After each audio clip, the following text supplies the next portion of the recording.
obesity. May I request all the participants to mute their mics? Introduce you to our speakers. We have today with us two very accomplished, wonderful doctors. We have with us Dr. Neeraj. He's the senior consultant at Fortis Escorts Hospital in Jaipur. And he has over 22 years of experience as a gastroenterologist and hepatologist. And he's also a fellow of the American College of Gastroenterology. And today he's going to be talking about adult obesity, you know, the factors involved and what we can do to prevent and manage it. And we will also have later on with us Dr. Praveen. May I request all the participants who are joining in to mute their mics? We will also have with us Dr. Praveen Gupta later on, who's a child specialist with over 18 years of experience in his field. And he's also a parenting counselor and consultant in Manipal Hospital, Ghaziabad. And he's going to be talking about childhood obesity, which is such a relevant topic into help our children to not get into the spiral of obesity, which brings with it host of other problems. And I am Megha Pai. I have a master's in clinical psychology. And towards the end, I'm going to be talking about emotional eating, something that actually I also struggle with. So I'm going to be talking more from a very personal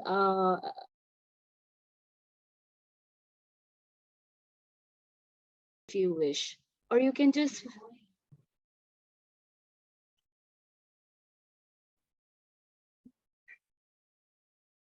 Yeah, good morning, all of you. I think I am audible.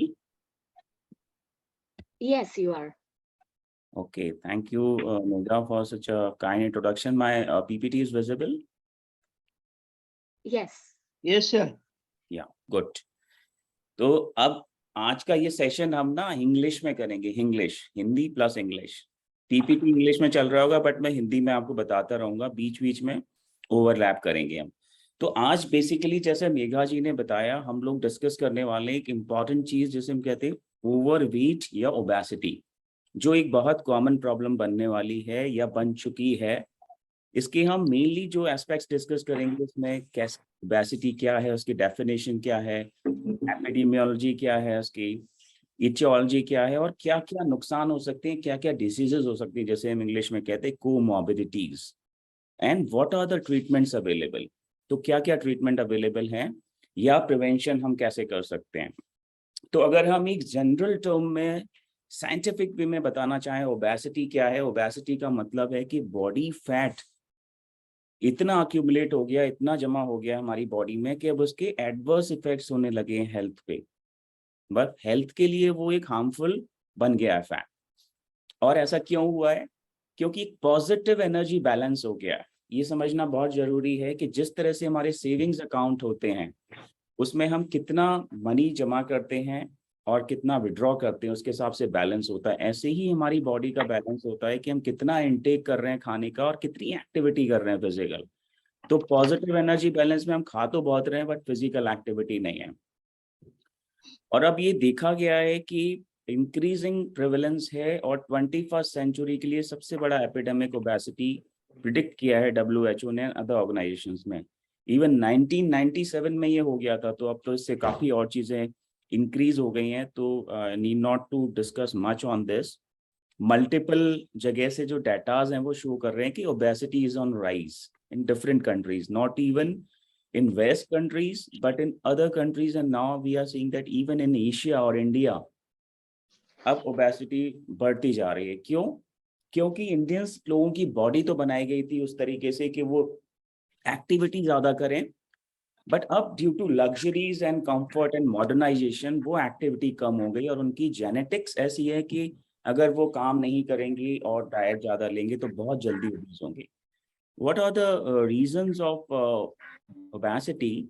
तो multifactorial होता है ये। Genetics definitely एक important aspect है, जो jeans की tendency होती है हम देखते हैं फैमिलीज में होता है, और बहुत ओवरवेट जिसे मॉर्बिड ओबेसिटी कहते हैं उसमें स्ट्रॉन्गर जेनेटिक कंपोनेंट होता है। बट ज्यादातर केसेस में एनर्जी इम्बैलेंस ही मेन इसका रीजन होता है, जिसमें से increase diet and decrease activity और एक्सरसाइज। तो इसको हम लोग देखें तो बेसिकली एक तरह का ये बैलेंस है जो पॉजिटिव साइड चला जाता है, जिसकी वजह से फैट डिपॉजिट होने लगता है, हम ओवरवेट हो जाते हैं।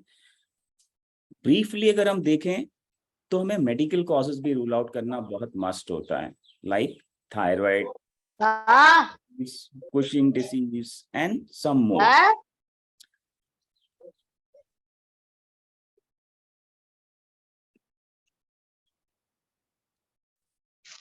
कुछ मेडिकेशंस भी ओवरवेट या ओबेसिटी के लिए रिस्पॉन्सिबल हैं, जो किसी रीजन की वजह से देनी पड़ती है, तो वो भी हमें ध्यान में रखना होता है। बट जैसा मेघा जी भी इस पे हाईलाइट करेंगी कि कुछ तरह के साइकोजेनिक या बिहेवियरल इश्यूज, डिप्रेशन या बिंज ईटिंग, ये भी एक इम्पॉर्टेंट कंपोनेंट्स होते हैं ओबेसिटी के। तो अगर हम नटशेल में बात करें तो कम से कम 30 ऐसी मेडिकल कंडीशंस या ऐसी डिसीजेस हैं जो एसोसिएटेड है ओबेसिटी से, और 15 तो डेफिनेटली नोन है जिनका बहुत स्ट्रॉन्ग रिलेशन है। तो अगर ओबीज या ओवरवेट आप हैं तो इन 15 की पॉसिबिलिटी बहुत हाई इनफ है, like diabetes, hypertension, cardiac disease, osteoarthritis, sleep apnoea और मल्टीपल लिस्ट। बट ये लिस्ट मैं आपको डराने के लिए नहीं बता रहा हूँ। इस लिस्ट का मतलब ये है कि कितनी नेसेसिटी है हमें वेट मेंटेन करने की। अगर हम हेल्दी रहते हैं तो इन डिसीज से हम बच सकते हैं होने के पहले ही। Prevention is always better than cure. और हम असेसमेंट करते हैं बीएमआई के थ्रू, वेस्ट सर्कमफ्रेंस के थ्रू एंड बॉडी कंपोजिशन के थ्रू। तो बीएमआई हमारे लिए समझना थोड़ा सा जरूरी है, बॉडी मास इंडेक्स। इसी के हिसाब से हम ओबेसिटी को डिवाइड करते हैं। बीएमआई का बेसिकली होता है कि जो हमारा वेट है उसको हम डिवाइड करते हैं हाइट इन मीटर स्क्वायर से। ये इंपॉर्टेंट स्लाइड्स हैं हम लोगों के लिए। इससे हम हमेशा ये कैलकुलेट भी कर सकते हैं और एक रफ आइडिया लगा सकते हैं कि हम कहाँ पे जा रहे हैं। अगर हमारा बॉडी मास इंडेक्स बीएमआई अगर 25 के नीचे है तो हम आइडियल बॉडी वेट में हैं, और अगर 25 के ऊपर गया तो हम ओवरवेट हो जाते हैं, और 30 के ऊपर होते ही हम ओबेस या ओवरवेट कहते हैं, और रिस्क हमारी बढ़ जाती है। और जैसे जैसे ये बीएमआई बढ़ेगा हमारी ओबेसिटी का ग्रेड बढ़ेगा एंड हमारा रिस्क भी बढ़ते जाएंगे।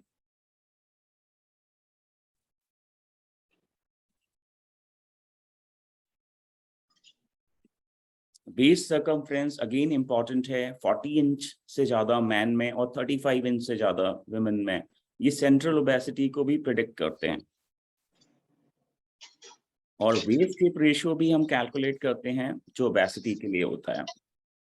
तो ट्रीटमेंट क्या है ओबेसिटी का बेसिकली?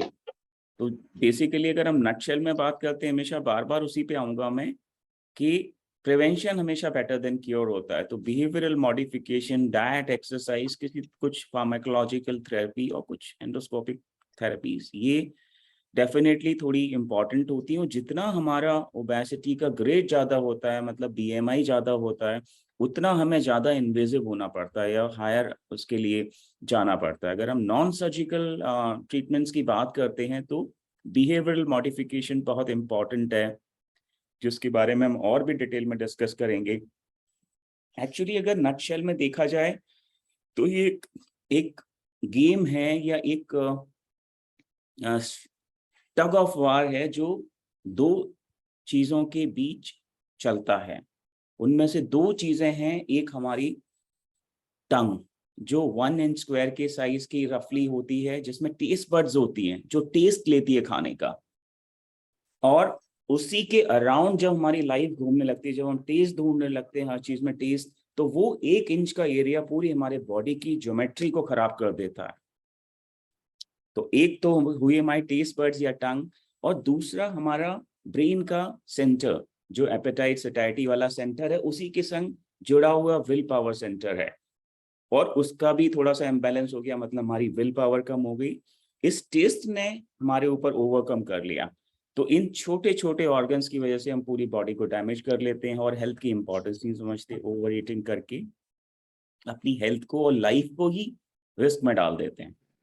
तो ये बेसिक चीजें, उसी में हमें ट्रिगर देखने हैं कि कहाँ पे किन सर्कमस्टांसेस में हमारी ट्रिगर ईटिंग होती है, और ये प्रैक्टिकल भी एक्सपीरियंस है, सब लोगों ने देखा हुआ जब हम सामने आते हैं तो ग्रोसरी जो हमारी लिस्ट है उसको हमें केयरफुली ऑब्जर्व करना होता है।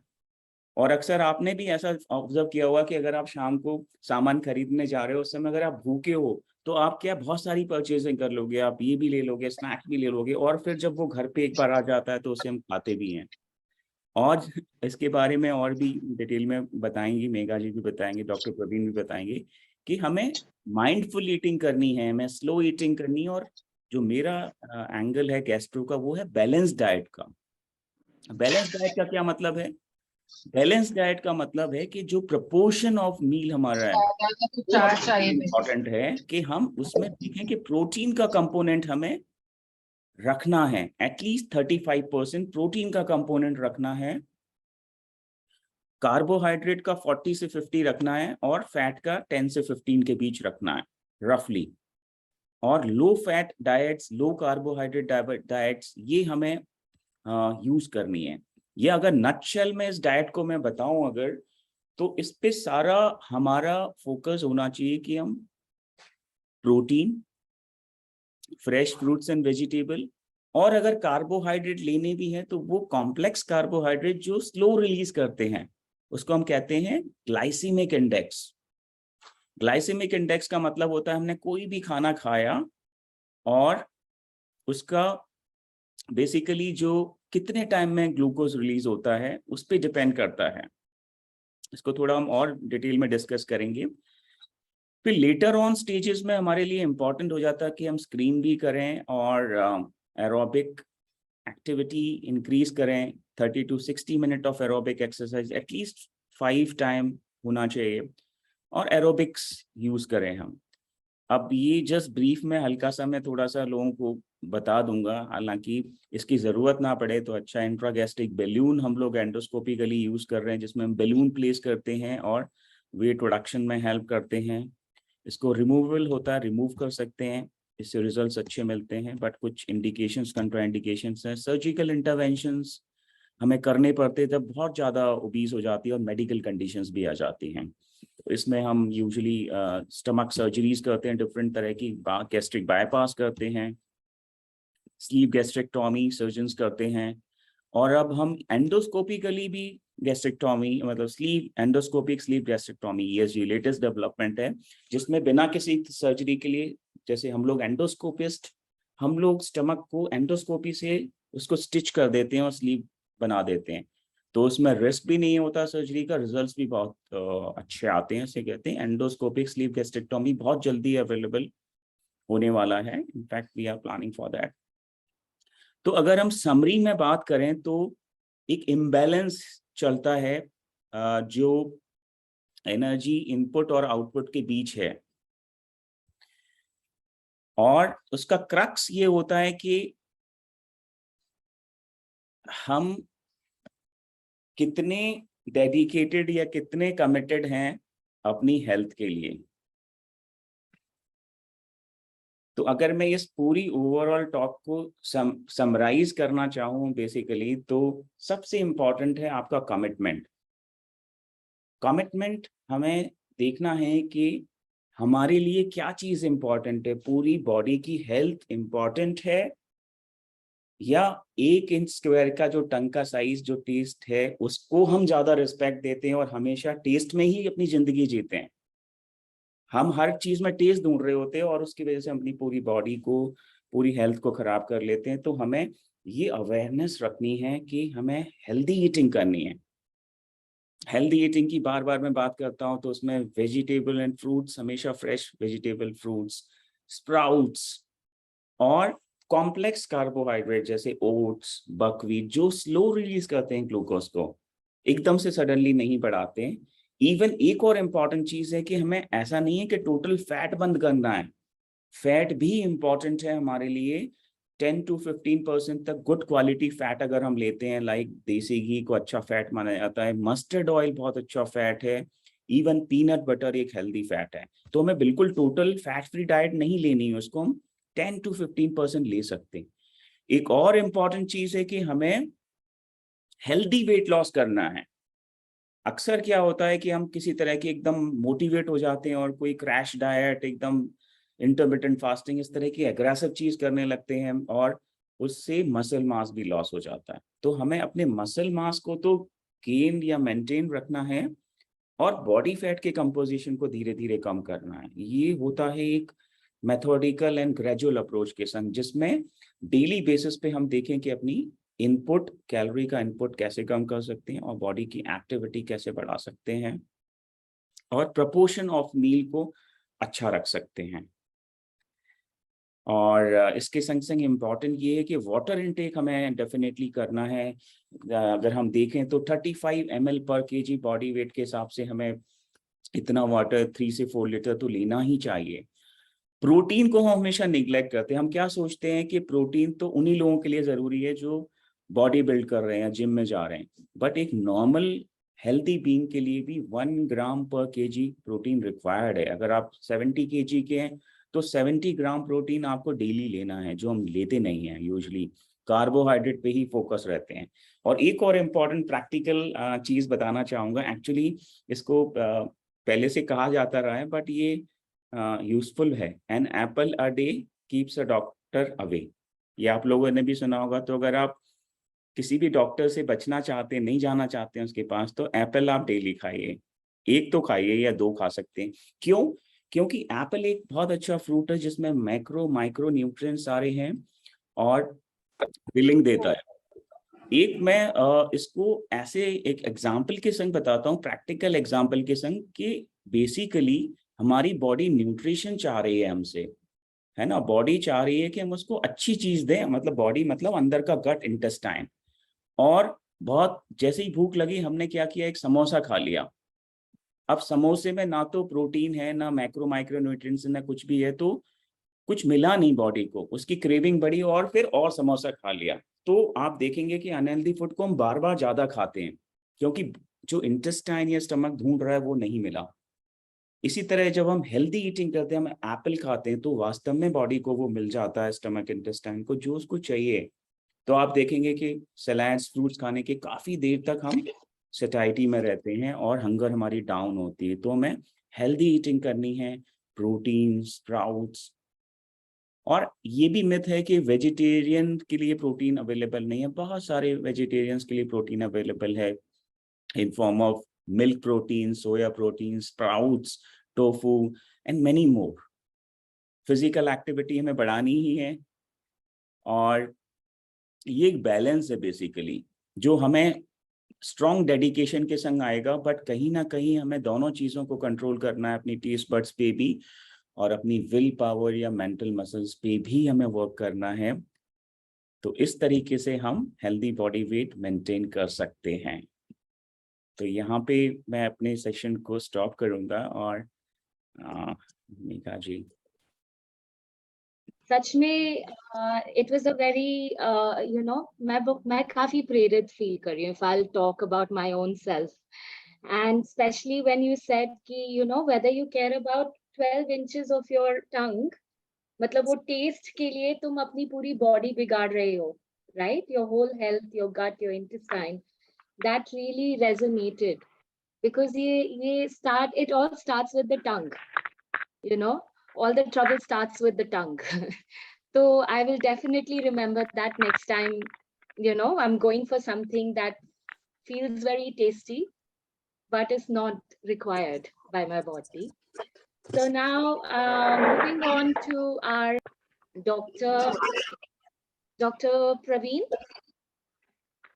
As I mentioned, Dr. Praveen has 18 years of experience as a pediatrician, and he feels very passionately about childhood obesity. And he is also an Art of Living teacher, as is Dr. Neeraj, of course. And which is why, another thing I wanted to say, Dr. Neeraj was like, oh, if you eat 2 apples a day, you don't need a doctor.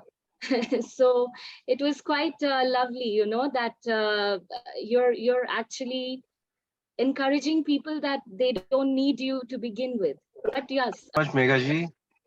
I'm Dr. Praveen. I am working in Manipal Hospital, Gaji. Childhood obesity is now have becoming a very big problem क्योंकि adults जो हो गए हैं उनकी आधी life तो निकल गई है, बच्चों की लाइफ स्टार्ट हो रही है अभी, ठीक है ना। स्टार्ट ही अगर ओबेसिटी के साथ होगी तो कॉम्प्लिकेशंस बहुत होंगे।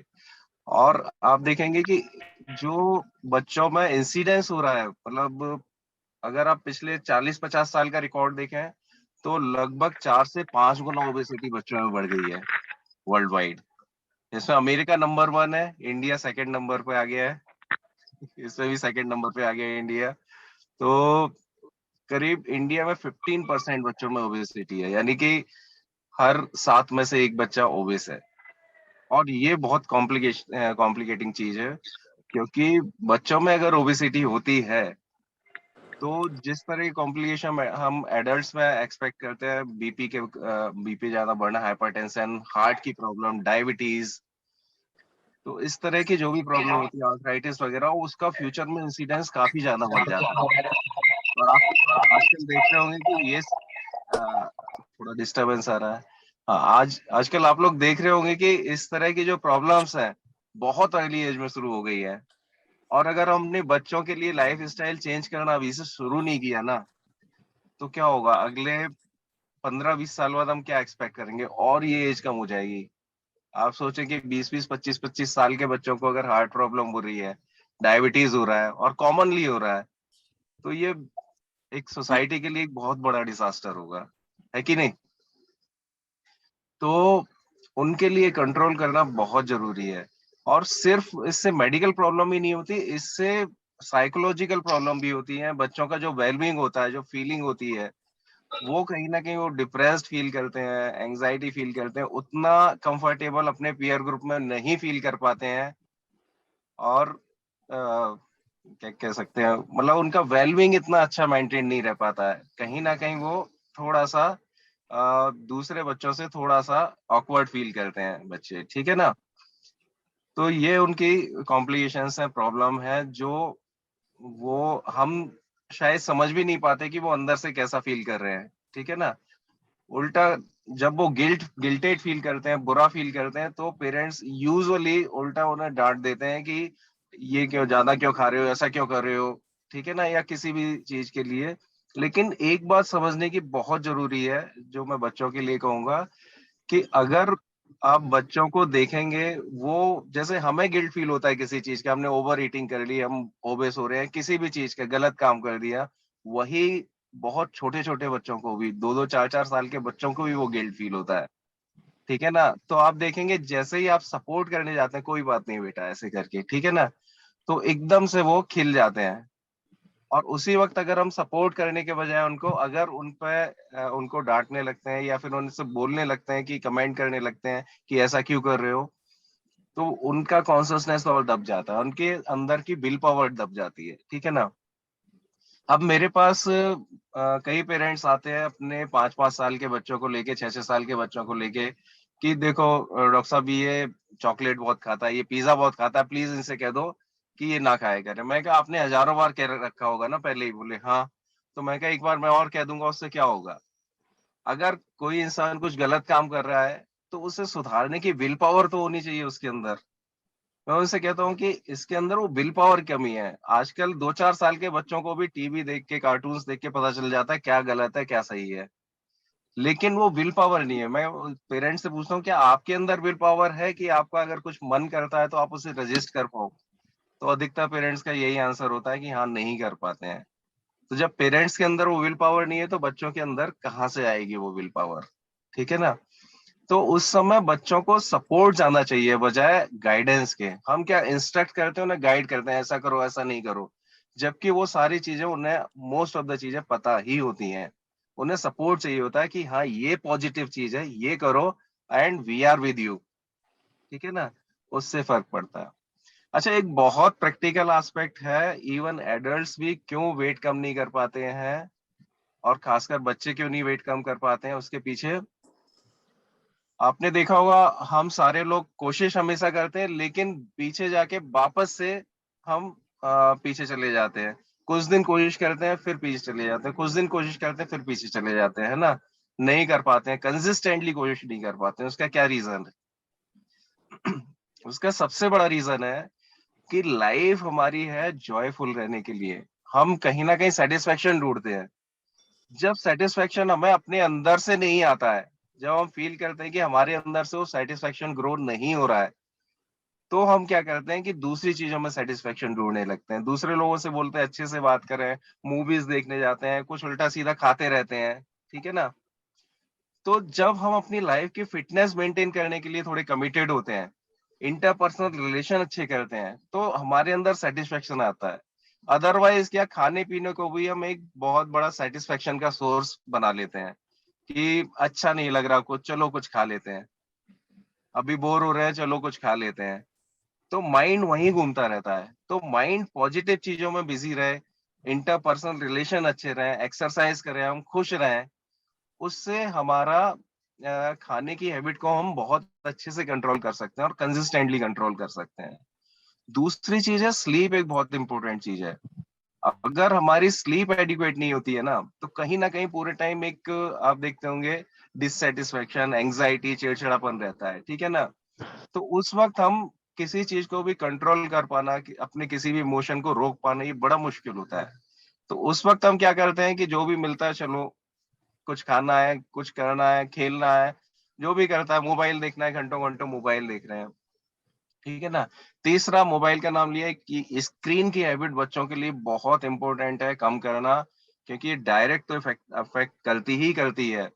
उससे सीडेंट्री लाइफ होने में बहुत ज्यादा हेल्प मिलती है बच्चों को। बच्चे बहुत सीडेंट्री हो जाते हैं स्क्रीन की हैबिट की वजह से। दूसरा, वही फिर स्क्रीन से वो सेटिस्फेक्शन नहीं मिलता है, तो फिर खाना पीना भी चलता रहता है। एक तरफ खाना पीना चल रहा है, एक तरफ सेडेंट्री हैबिट डेवलप हो रही है, ठीक है ना? अच्छा, बच्चों का आइडियल फिजिकल वर्कआउट कितना होना चाहिए, कितना वो एक्टिव रहते हैं, उनका एनर्जी लेवल कितना रहता है? आप पुराने टाइम का याद करेंगे, 20-25 साल का, तो आप देखेंगे बच्चे 8-10 घंटे लगातार खेलते रहते थे और एक्टिवली खेलते रहते थे। दौड़ भाग खेल रहे हैं, कभी कुछ खेल रहे हैं, कभी क्रिकेट खेल रहे हैं। ये उनका आइडियली जो एनर्जी लेवल है। उसकी जगह हम क्या करते हैं, नॉर्मली बच्चों को 2 घंटे का, 1 घंटे का टाइम देते हैं, जाओ जाके खेल आओ। बाकी टाइम वो घर में रहते हैं। तो कंपेरेटिवली आप देखें कि उनका एक्टिविटी लेवल आज के टाइम कितना कम हो गया है। तो ये एक्टिविटी लेवल ना बढ़ाने की बहुत जरूरत है। मैं कई स्कूल में ये रिकमेंड कर चुका हूँ, हालांकि लोगों को अपना ट्रेंड सेट करने में बड़ा मुश्किल होता है, लेकिन ये रिकमेंड कर चुका हूँ कि आप अगर 6 घंटे का स्कूल रखते हो, तो उसमें कम से कम 1.5 घंटे की, 2 घंटे की फिजिकल एक्टिविटी रखें, या इनफॉर्मल बच्चों को एक दूसरे से इंटरेक्ट करने दें। क्लास में बीच में छोड़ के जाए उन्हें, खाली लड़ने झगड़ने दें, जो कर रहे हैं करने दें। उससे क्या, उनके अंदर का जो भी दबा हुआ पार्ट है वो सब निकल आएगा, ठीक है ना? तो हमें अपना सिर्फ केवल एक वेट पे अगर हम फोकस करते हैं जब, तो आप देखेंगे फेलियर के चांसेस बहुत रहते हैं। लेकिन जब हम अपनी एक ओवरऑल हेल्थ पे फोकस करते हैं, अपने रिलेशनशिप पे फोकस करते हैं, ठीक है ना, तो आपके सक्सेस के चांस बहुत बढ़ जाते हैं।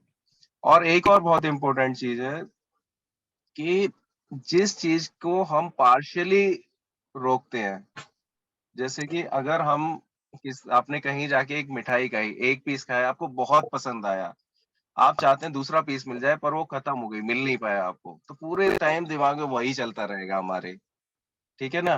कि वो मिठाई खानी है, नेक्स्ट टाइम जब भी हमें वो मिठाई दिखेगी, हम वही खाएंगे सबसे पहले, ठीक है ना? अगर आपको 2 पीस मिल गए, आप सेटिस्फाई हो गए, आप भूल गए उसे, ठीक है ना? लेकिन 2 पीस एक्स्ट्रा खिला दिए किसी ने, दो की आप 2 खाना चाहते हैं, आपको 4 खिला दिए गए जबरदस्ती, उसके बाद आप उस मिठाई को दोबारा देखना पसंद नहीं करेंगे।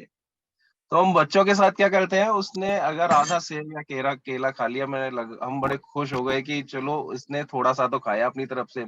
अब हम कोशिश में लग जाते हैं पूरा खा ले किसी तरह से, बस वहीं वो फेड अप हो जाता है बच्चा। आप समझ रहे हैं, वहीं उसका इंटरेस्ट चला जाता है। इसलिए हेल्दी डाइट से धीरे धीरे उसका इंटरेस्ट जाने लगता है, क्योंकि हेल्दी डाइट हम कोशिश करते हैं बाय फोर्स खिलाने की, ठीक है ना। वहीं जंक फूड में हम क्या करते हैं कि बच्चा चाह रहा है कि मैं इतना खा लूं, हम हमेशा कोशिश करते हैं कि नहीं बेटा, जितना कम से कम वो ही खाओ।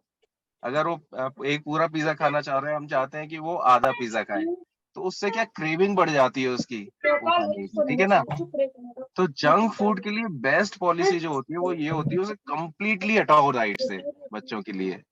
वो शुरू में 1 हफ्ते 2 हफ्ते आपको परेशान करेंगे, कहेंगे कि नहीं मुझे ये खाना है वो खाना है, जिद करेंगे। लेकिन आपको थोड़ा सा तसल्ली रख के मन को थोड़ा सा हार्ड करना पड़ेगा कि चलो कोई नहीं, थोड़ा सा वेट करो बेटा, खिलाएंगे आपको, ठीक है ना। उसके बाद कभी वंस इन ए वाइल, महीने में 1-2 बार कुछ खिला दिया, ठीक है। तो जब आप कंप्लीटली उसे विड्रॉ करेंगे ना, तो आप देखेंगे हफ्ते 2 हफ्ते में उनकी क्रेविंग खत्म हो जाएगी उसकी। फिर वो धीरे धीरे उनके अंदर डाइट मॉडिफिकेशन का बहुत अच्छा सिस्टम होता है। आज कुछ पसंद आ रहा है, कल कुछ और पसंद आने लगता है उन्हें। धीरे धीरे वो हेल्दी डाइट में इंटरेस्ट लेना शुरू कर देते हैं, ठीक है ना। तो ये कुछ प्रैक्टिकल चीज है जो मैं शेयर करना चाह रहा था, बच्चों के लिए यूजफुल भी है, एडल्ट्स के लिए भी। और thank you very much for listening so silently और seriously. And I will give a chance to Dr. Megha ji to proceed the session further and give her own experience and wisdom, as she is a psychologist also. Thanks a lot. Yeah, just a correction, I'm not a doctor yet, so अब वो निकल गया था मुझसे, so I no, repeated Megha ji.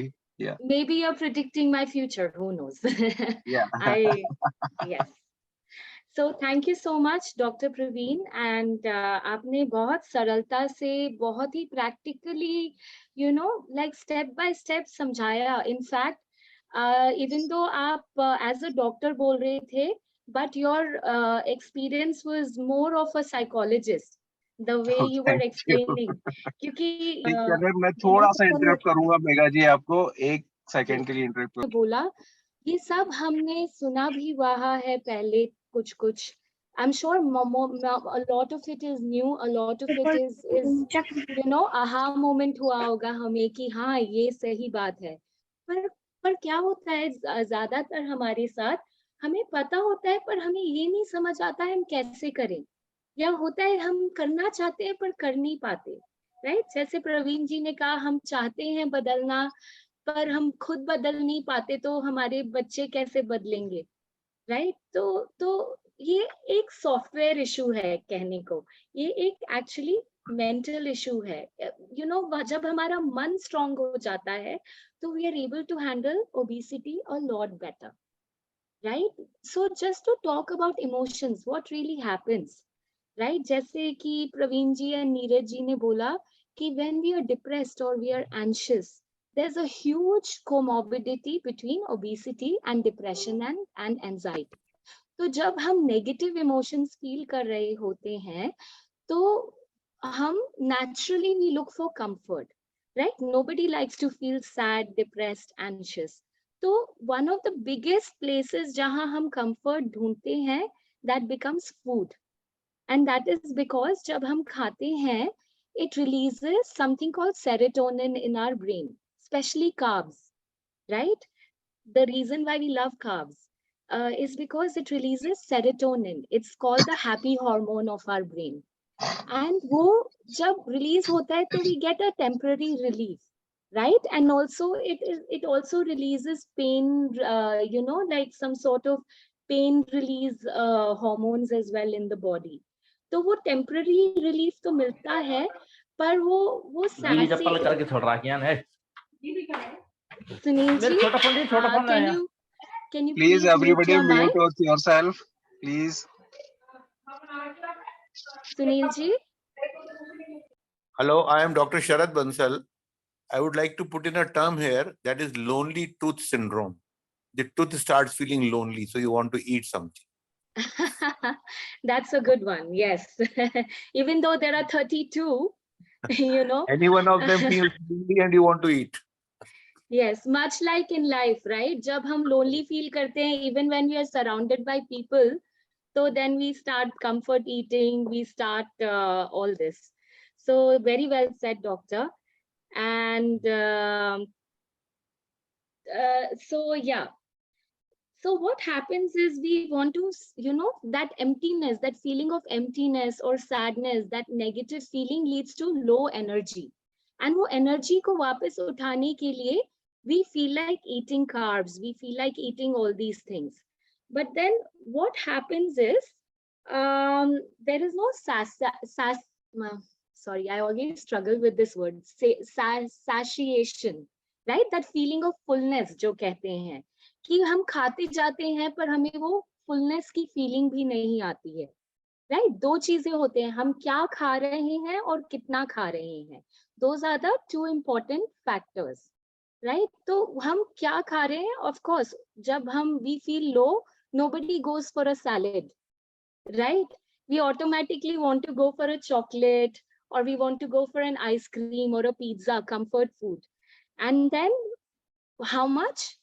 There is no limit. We just keep filling ourselves, right? So now I want to actually talk about a very important aspect, which is called the vagus nerve, right? How many of us have heard of it? Maybe show of hands, or you can just type in the chat if you've heard of it. Of course, if you're a doctor, I'm sure you've heard of it. But एक nerve है, Soumya, okay, you've heard of it, great. So, एक nerve है हमारी body में, cranial nerve जिसको कहते हैं, जो हमारे यहाँ पीछे से start होती है, and it goes all the way around our system और नीचे तक जाती है towards the excretory organs. तो it's called vagus nerve because vagus का मतलब not Las Vegas, it is actually wandering nerve. तो वो हमारे सिस्टम में वॉन्डर कर रही है, एंड दिस वेगस नर्व जो है, अब मतलब साइंटिस्ट्स आर फाइंडिंग आउट कि वो रिस्पॉन्सिबल है हर चीज के लिए, from our brain functions to our listening, to our speech, to our heart function, to our lungs. हमारा डाइजेशन में वेगस नर्व बहुत काम करती है, और हमारा गट हेल्थ में, and all the way to the excretion, right? So this vagus nerve, when it is healthy, we are able to actually make right decisions in terms of हम क्या खा रहे हैं और कितना खा रहे हैं. Vagus nerve is also responsible to tell our brain, मतलब there is two-way communication, right? Brain हमारे स्टमक और सारे ऑर्गन्स को बोल रहा है कैसे डाइजेस्ट करो, ये वाला बाइल छोड़ो स्टमक में. And I am sorry, there are so many doctors, if I make a mistake please correct me, but this is my understanding that vagus nerve is very huge part of communication. तो वो गट जब भर जाता है, हमारा जो पेट है भर जाता है, when we've had enough, the vagus nerve is the one that's responsible to tell our brain ki we are done. Then the brain will signal to the rest of the body, okay, now stop eating. But when our vagus nerve is not strong now, when it is weak, then what happens is it is unable to send that signal to the brain कि stop eating, right? And हमें लगता है हम consciously control कर सकते हैं. Of course हम कर सकते हैं consciously, but most of our decisions that happen is all subconscious. मतलब आप ये सोचिए कि maybe 10% if we are lucky is conscious thinking and control. 90% of decisions that we make are subconscious, right? तो हम सोचते हैं कि हम सोच के control कर लेंगे, पर ऐसा तो नहीं होता है ना. Most of us, like Dr. Praveen also mentioned, we do it for a few days and then we fail. So that happens because our subconscious signaling is weak. And why is it weak? The biggest cause is stress, right? For those of us who've done Art of Living, we've experienced that, right? Practically, how stress is, and before and after doing all the breathing exercises and after doing all the meditations, when we feel lighter, we naturally find that our health is improving without doing anything. Naturally, we feel like, okay, we are able to control, have a say over our mind, over our tongue, over our senses, right? So it is very important that we strengthen our vagus nerve, right? So next question obviously आता है कि कैसे करें वो हम, right? मतलब कोई ऐसी exercise है क्या? but vagus nerve is on the inside, right? There's not a lot we can do, or maybe we can. So the biggest thing we can do to strengthen the vagus nerve is to exercise, right? Right. So when we exercise, our vagus nerve gets activated, and it sends the signal to the body to digest well, to be healthy, and to to stop when we are full, right? And also to eat better, and also our mood is also more positive. So we are able to choose healthier foods at that time, right? As opposed to जब हम stressed होते हैं, गुस्से में होते हैं, या we are depressed, sad होते हैं, so we will only go for junk food. So when our vagus nerve is activated, so one I said is exercise. Now, if that is something that you're not able to do, then you can do something as simple as washing your face with cold water. So you can take ice cold water, wash your face with cold water, and also the back of your neck, this part. Okay.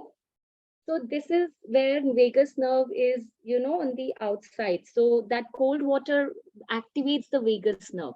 But you can't do it once in a while. You have to do it regularly. तो आप रोज ही करेंगे सुबह शाम, तो आप खुद ही देखिएगा after 1 month, or give it like 1 or 2 months, you will find कि you have, आपका mood better हो जाएगा, आपकी habits better हो जाएंगी, आपके energy level बढ़ जाएंगे, and naturally you will stop making those decisions like eating junk food, eating at wrong time, eating all the time, right? And also another thing you can do is breathing. Right? Something as simple as breathing can activate your vagus nerve, but breathing right. Because सांस तो हम सब ले रहे हैं, right? But there is a way, a rhythm to the breath, जो हम लेते हैं, तो that naturally activates. So I'm sure many of us here know a bit of yoga and pranayam. So alternate nostril breathing is a great way to activate our vagus nerve. And also Sudarshan Kriya Yoga. Sudarshan Kriya is a great way to activate our vagus nerve. So जिन्होंने भी ये experience नहीं किया है, get in touch with Dr. Neeraj or Dr. Praveen or myself, and we'll be happy to help you, enroll in one of the programs. And another way to activate your vagus nerve is meditation. When our mind is centered, our vagus nerve functions well. Right? So meditation, but then again, not once in a blue moon. We have to do it regularly, morning and evening, and do it for at least good, 3-4 months to see a difference. And naturally you will be able to, you won't need the, like Dr. Neeraj said, we don't want you to get a balloon in your stomach or, any other unnatural thing. When you can do, prevention is always better than cure, like Dr. Neeraj shared. So, these simple things, something as simple as breathing can help us activate our vagus nerve.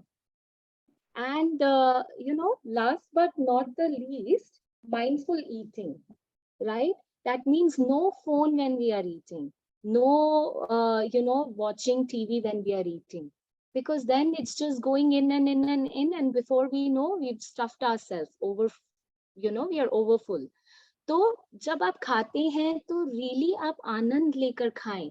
Notice the texture of your food, the taste of your food, and notice, they say in Ayurveda, how much do you eat? You eat as much as can fit in both your palms. Not like this, pahad nahi banana hai upar, just, a little like that.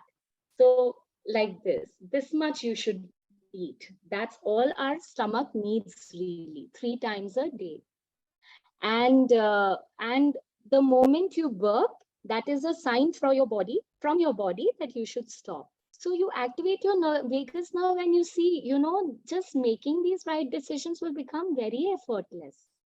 So I'm going to stop on that note. And thank you so much. I hope आप लोगों को कुछ नया सीखने को मिला. Over to you, Dr. Neeraj. Thank you so much, Megha ji. And it was really a good perspective. Megha ji emphasized about the vagus nerve. So just in continuation with that, basically हम अगर बात करें ना, हमारी nervous system body पे चलता है दो तरह से. एक तो होता है कंट्रोल, एक होता है अनकंट्रोल. जो अनकंट्रोल नर्वस सिस्टम है उसको हम कहते हैं ऑटोनॉमिक नर्वस सिस्टम, ANS, जिसकी पैरासिम्पैथेटिक एंड सिंपैथेटिक दो कंपोनेंट्स होते हैं. और हमारे हेल्थी रहने के लिए पैरासिम्पैथेटिक सिस्टम का डोमिनेंस इंपॉर्टेंट है, जिसको हम वेगस नर्व के फॉर्म में जानते हैं, जो मेजॉरिटी फंक्शन करता है. तो in coming sessions, she's a vagus nerve expert also, and in coming sessions she'll always be giving us insights over how we can utilize that. So it's also important for many patients of IBS, irritable bowel syndrome. Many of the patients must be facing that IBS, either it is constipation type of IBS or diarrhea type of IBS. So there also this manipulation or betterment of vagus nerve can be helpful to many.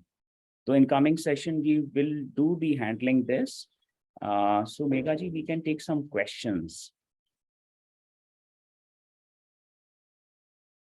So feel free to unmute yourself, and you can ask, or you can, if you prefer, you can write in the chat and we can read those. And meanwhile, थोड़े comments आए हुए हैं तो मैं वो पढ़ लेती हूँ. Somebody said, request you to mute your mics. Okay, that is one of the hazards of doing things online. So, sir, hello, ma'am. Hi, yes. Ma'am, मेरा ये क्वेश्चन है कि मेरा वेट 105 था. मैंने हर चीज ट्राई की बट लूज नहीं हुआ. फिर मैंने हर्बल लाइफ करके एक प्रोडक्ट है, मैंने वो यूज किया और मेरा 30 kg लॉस हो गया. उसके बाद लॉकडाउन में मैंने सब कुछ छोड़ दिया, एक्सरसाइज सब कुछ, डाइट वगैरह मैंने फॉलो नहीं किया, तो मेरा वापस से गेन हो गया. वो 30 kg वापस से मेरा बढ़ गया. और अब मैं बहुत ट्राई कर रही हूँ, मैं रनिंग करती हूँ 1 घंटे तक, स्पीडली सब करती हूँ, बट मेरा बिल्कुल भी वेट कम नहीं हो रहा है. और खाना भी मैं बहुत कम खाती हूँ, रात में डिनर भी नहीं लेती हूँ, ब्रेकफास्ट में भी बहुत कम लेती हूँ, लंच भी कम लेती हूँ, कैलोरी इंटेक भी मेरा ज्यादा नहीं है, फिर भी वो कम नहीं हो रहा है.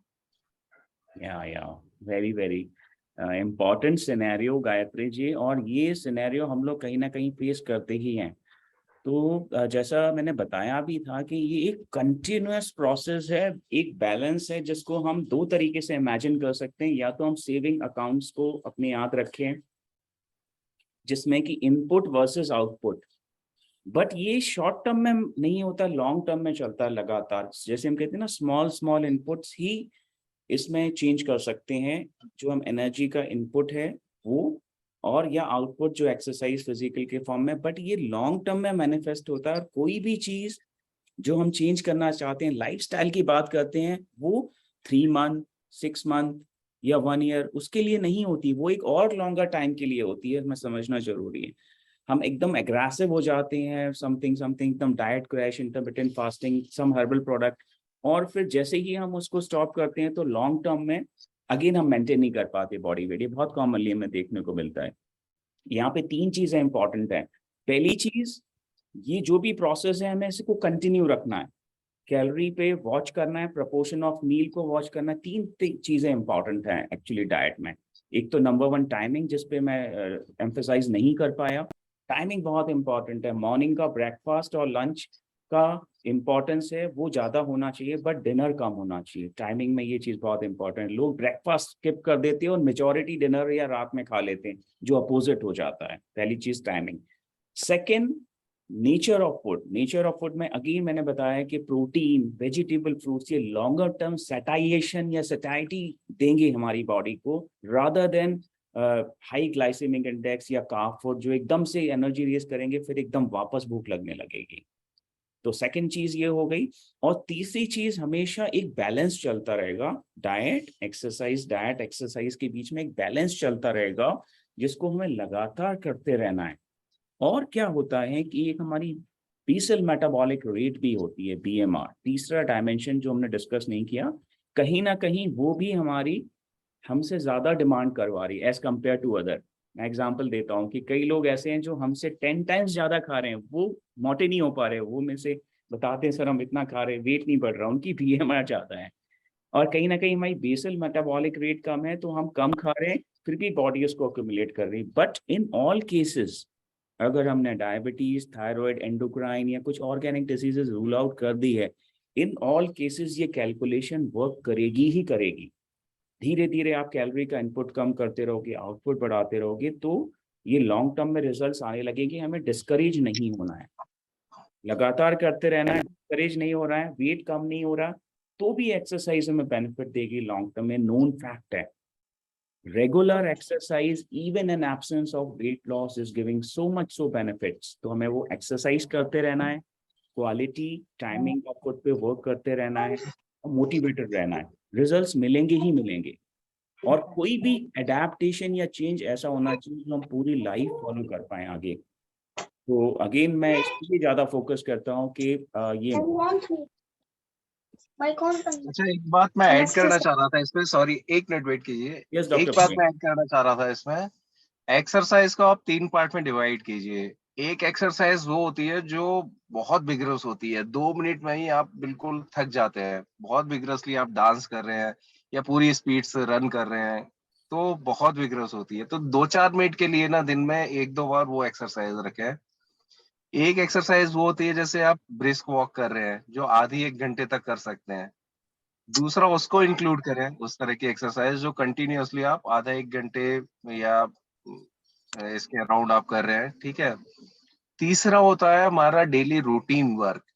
रूटीन वर्क में क्या होता है कि हम एक्सरसाइज 1 घंटे तो कर लिया, लेकिन बाकी टाइम बिल्कुल सीडेंटरी लाइफ स्टाइल है, तो उसमें कोशिश करें कि रेगुलर बीच में कुछ ना कुछ एक्टिविटीज इस तरह से रूटीन बनाए, कुछ ना कुछ एक्टिविटीज चलती रहे। तो इन तीनों को एक साथ यूज करेंगे ना, तो एक्सरसाइज से वेट लॉस करना काफी इफेक्टिव हो जाएगा, and make it part of life rather than कि एक ओबेसिटी के लिए प्रोजेक्ट कर रहे हैं। हाँ जी, बताएं। Very Monika ji. Nice doctor Praveen. और यहाँ पे एक और नया एंगल क्या बोलते हैं डॉक्टर प्रवीण ने इग्नाइट कर दिया कि खासकर जो मेल्स हैं या इवन जो फीमेल्स भी, अगर हम कहीं ना कहीं अपनी स्ट्रेंथनिंग ऑफ मसल्स कर लेते हैं, मसल्स अपनी डेवलप कर लेते हैं जिम में, मस्कुलर बॉडी मतलब हमारी बॉडी के कंपोजिशन में मसल्स ज्यादा है, फैट कम है, वो एक लॉन्ग टर्म हमारे लिए एसेट होने वाला है। तो यूजुअली अगर हम 3 डेज, इवन रोज जिम जाने की जरूरत नहीं है, 3 डेज भी अगर हम मस्कुलर एक्सरसाइज करके अपने muscles का potential बढ़ा लेते हैं, तो ये क्या है, हमारी जो बीएमआर है उसको बढ़ा देगा, बीएमआर हमारी बढ़ा देगा, एंड देन हम बर्न कर पाएंगे कैलोरीज को। बहुत इंपॉर्टेंट है। तो मेल पर्टिकुलरली मेल्स के लिए ज्यादा जरूरी, इवन फीमेल्स भी थोड़ी मसल स्ट्रेंथनिंग एक्सरसाइज करना बहुत जरूरी है। वो लॉन्ग टर्म में एक तरीके से मैं फिक्स डिपॉजिट बोलता हूँ उसको। अगर एक मस्कुलर बॉडी है तो वो हेल्थ का फिक्स डिपॉजिट है, वो आपको बर्न करता रहेगा कैलोरीज लॉन्ग टर्म में। Yes Megha ji. Yeah, just to add from a psychological perspective, doctor Praveen और डॉक्टर नीरज ने जो कहा, ये एक शॉर्ट टर्म नहीं होना चाहिए, it has to become part of who you are. Exercise, healthy eating, right? तो ये शॉर्ट टर्म बेसिस पे नहीं करना है, हमें सस्टेनेबली करना है। कुछ भी जो हो वो it has to become part of who you are, right? Who Gayatri is. And the other thing which is very important is, you know, कि हमें अपने अंदर गिल्ट नहीं लाना है, right? A lot of times हम बहुत we eat and then or we don't lose weight, then we feel guilty about what calories we are taking. तो you know, more than the calories itself, हमारा guilt हमारे को बीमार कर देता है, right? So that is very important that, you know, जो भी है we take it as in our stride, अच्छा हो गया, अब चलते हैं, देखते हैं क्या होता है। Because it's very very important कि हम एक positive mindset अपना set करें। We have a positive relationship with food, we have a positive relationship with our bodies। नहीं तो हम बहुत negatively अगर अपने आप को बोलते रहेंगे ना, तो वो भी कहीं बार हमारे लिए एक बाधा बन जाता है, right? A lot of times there are people जो सब कुछ खाते हैं और उनको कोई प्रॉब्लम नहीं होती, कोई डिजीज नहीं होता, and then there are people who eat very healthy और उनको सारे डिजीजेस हो जाते हैं. So mind the your you know, आप अपने आप को क्या कहते हैं, आपके emotions also is a huge ingredient in all of this. तो जस्ट बी अवेयर कि आप अपने आप को पॉजिटिवली मोटिवेटेड रखें. Very nice. मतलब जो मेघा जी ने कहा है ना, उसको अगर हम सिंपल टर्म्स में समझना चाहें तो हमने जो ज्यादा खा लिया या वजन बढ़ गया, उस डिप्रेशन से हम और ज्यादा खा रहे हैं आगे, उस डिप्रेशन को दूर करने के लिए उसको हमने एक कारण बना लिया है. तो वो नहीं करना है, गिल्ट नहीं रखना है, लेट गो करना है, हमेशा पॉजिटिव वे में करना. और जैसा मैं बार बार बोलता भी हूँ कि अभी मैंने बॉडी मसल्स की बात करी, मैं मेंटल मसल्स भी बनानी है, जिसके लिए मेघा जी ने बताया techniques, wiggle and meditation is really important. ये बहुत इंपॉर्टेंट है कि जो विल पावर होती है, एक अंदर से हमें पता होता है कि ये मुझे नहीं खाना, वो नहीं खाना, बट वो विल पावर गिव पे कर जाती है. उसको इंक्रीज करने के लिए आपको मेडिटेशन हेल्प करता है, अवेयरनेस के साथ साथ. हमें एक स्ट्रॉन्ग माइंड चाहिए और गिल्ट हमारे माइंड को वीक करता है.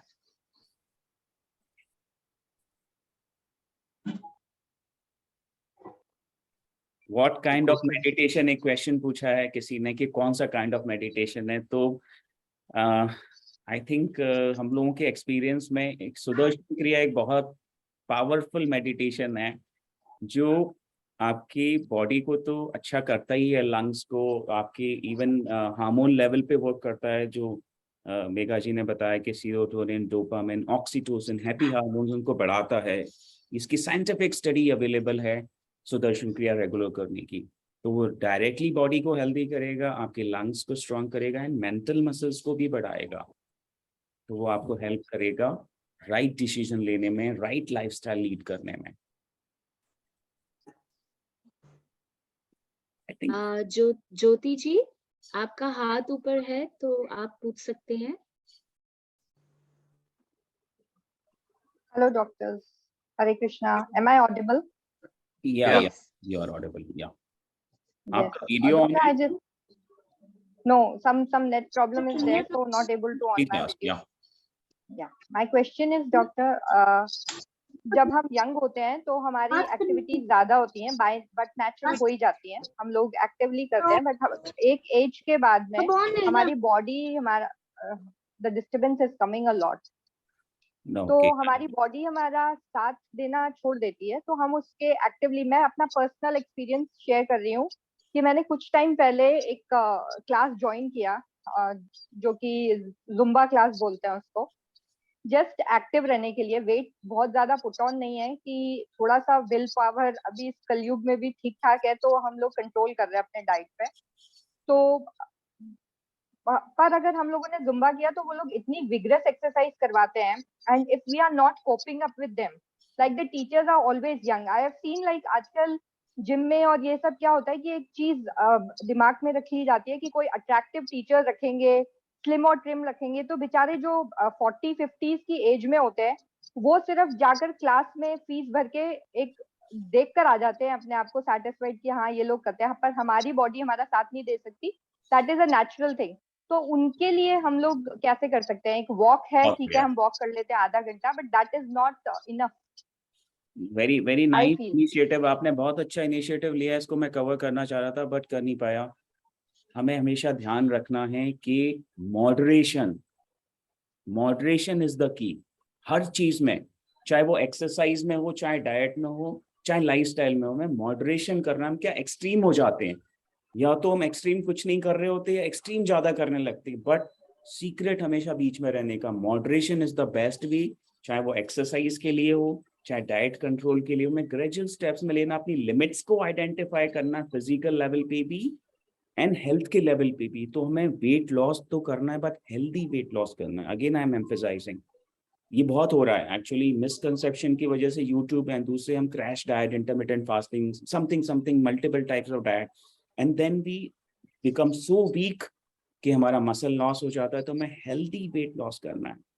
तो मे बी इनिशियली हम स्लो जाएंगे, बहुत फास्ट नहीं जाना, बट मेंटेन करेंगे उसको एक्सरसाइज के संग, और मसल्स को बिल्ड करते हुए एक हेल्दी तरीके से कर सकते हैं. तो मॉडरेशन, बार बार कहूंगा, मॉडरेशन. एक्सट्रीम नहीं होना है, बीच के रास्ते पे ही चलते रहना पूरी लाइफ में, क्योंकि ये शॉर्ट रेस नहीं है, ये मैराथन है लाइफ की। Yes doctor. Doctor my one more question, stair climbing कितना इफेक्टिव है? क्योंकि कई बार देखा जाता है डॉक्टर सजेस्ट करते हैं कि ठीक है आप 1 घंटे का टाइम नहीं निकाल सकते वॉक के लिए, जॉब है, घर का काम है, सम ब्ला ब्ला ब्ला, मोर और लेस सो मेनी थिंग्स, तो आप स्टेयर्स क्लाइंब करिए, तो वो कितना इफेक्टिव होता है? या अगेन ये चीज क्या है, हमें ध्यान रखना है कि कोई भी एक एडवाइस या कोई भी एक्सरसाइज की एडवाइस या डाइट की एडवाइस हर किसी के लिए नहीं होती है। ये डिपेंड करेगा इंडिविजुअल की एज पे, उसकी फिजिकल फिटनेस पे, उसके वेट के हिसाब से। तो स्टेयर क्लाइंबिंग का जैसे आप बोल रहे हो, मैं कहूँ स्टेयर क्लाइंबिंग बहुत अच्छी है। और फॉर एग्जांपल कोई 60+ पर्सन है, कोई 100 kg का पर्सन है, वो स्टेयर क्लाइंबिंग करने लगे तो वो नी इंजोर कर लेगा अपने और हेल्थ हजार्ड्स हो जाएंगे। तो वो इंटेंस एक्सरसाइज है, हमें ग्रेजुअली इंक्रीज करना है, but depending upon our physical limits हमें वो करना है। अपनी एज को देखना है, अपने बॉडी वेट को देखना है, अपनी इंड्योरेंस को देखना है। तो इंटेंस एक्सरसाइज में हमें धीरे धीरे जाना है, ग्रेजुअली जाना है। Initially brisk walking is as equivalent as running. कम टाइम है तो हम स्टेयर क्लाइंबिंग या इंटेंस रनिंग फिजिकल वो कर सकते हैं, स्किपिंग हाई इंटेंसिटी कम, बट अल्टीमेटली वो विग्रस होता है, अपनी लिमिट्स के हिसाब से हमें करना है, ओवरडू नहीं करना, मॉडरेशन में रहना, ये अगेन इंपॉर्टेंट है। अगर आपकी बॉडी कंफर्टेबल है आप कर सकते हैं, बट अगर नी प्रॉब्लम्स है, ज्यादा एज है, बहुत ओवरवेट है, तो एक्सेस में बी हार्मफुल टू यू। तो हमें कोई भी चीज ऐसी करनी है जो हम लंबे समय तक कर पाए। ऐसा नहीं कि आज हमने रन किया और फिर एक हफ्ते हमने रेस्ट किया, तो वो फायदा नहीं देगा।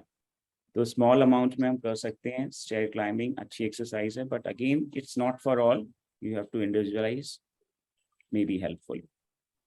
Okay doctor, thank you stair so much climbing के डॉक्टर। लिए नीज का स्ट्रांग होना पहले जरूरी है, अदरवाइज कई बार नीज में प्रॉब्लम आ जाती है। तो स्टेयर क्लाइंबिंग के बजाय हम लोग प्लेन जो ग्राउंड होता है उस पर वॉक करना वो ज्यादा पसंद करते हैं, अगर देखा जाए तो।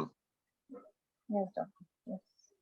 पर डॉक्टर कई बार कई डॉक्टर सजेस्ट करते हैं कि थोड़ा थोड़ा धीरे धीरे करके स्टेयर क्लाइंब करिए, नहीं तो घुटने बिल्कुल बैठ जाएंगे और नहीं करेंगे, ना तो वो वो मुझे देखो पूछना था ऐसा है कि कि आप 1-2 फ्लोर तक आप को अगर जाना है, आप लिफ्ट की जगह स्टेयर्स यूज करो, वो प्रैक्टिकल चीज है।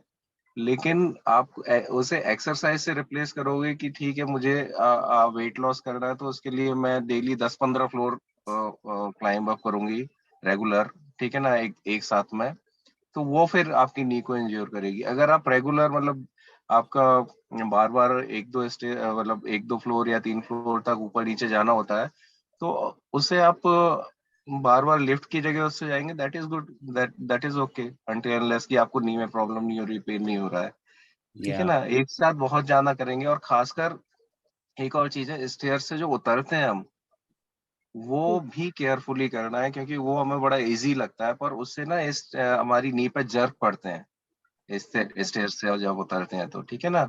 तो वो भी एक्सेस में नहीं करना है, लेकिन रेगुलर बेसिस पे करना है, कि रेगुलर बेसिस पे आपको 10 बार मान लो 1-2 फ्लोर ऊपर नीचे होना होता है, तो लिफ्ट की बजाय 10 बार उसे स्टेयर्स को यूज करेंगे, then it is okay, then it is.